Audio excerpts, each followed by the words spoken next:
Well, the Children's Museum and Theatre of Maine is now doing what it's been asking its visitors to do for decades, use their imagination. So administrators are now trying to find alternatives in funding after the museum lost hundreds of thousands of dollars in federal grants. Here's News Center Maine's Pearl Small. I think they are a part of what makes America great. Julie Butcher-Pacino is defending the educational programs offered by museums and theaters across the country. That is all in jeopardy now. Pacino is the executive director of the Children's Museum and Theatre of Maine. She firmly believes in the value the museum's programs bring, but the Trump administration appears to disagree. And now, in an effort to reduce, quote, the scope of federal bureaucracy, the Institute of Museum and Library Services has been gutted, with millions of dollars in grant funding it provides to museums and libraries across the country now cut.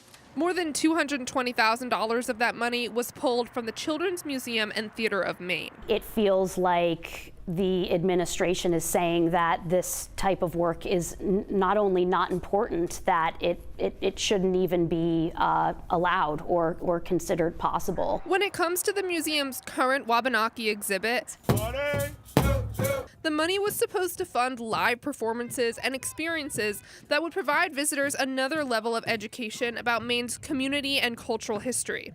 And in the theater, the funds would pay for adapting a children's book for the stage and then bringing it to other children's theaters across the country. That kind of combination of things would have been a first for our organization to kind of rise to that level. Losing money will inevitably set these goals back, but the motivation to pursue them is still there. We're kind of pull ourselves up by our bootstraps kind of folks around here. So we're going to do the best we can to at least make some of this stuff potentially still come to fruition. Currently, they're exploring other grant options and asking for additional support from hundreds of loyal donors. I really feel like the museum and theater across Maine is one of those incredible examples of how all Mainers come together to support a cause that they believe in. And if that many Mainers do believe in it, that might be all the assistance they need.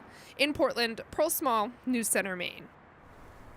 Now, if the Institute of Museum and Library Services sounds familiar, it should. Just last week, the Maine State Library announced that because it was being denied funds from that same source, it was closing for 2 weeks to reorganize and laying off 13 staff members whose salaries were paid for by those federal funds. The closure will have a ripple effect for public and university libraries across the state.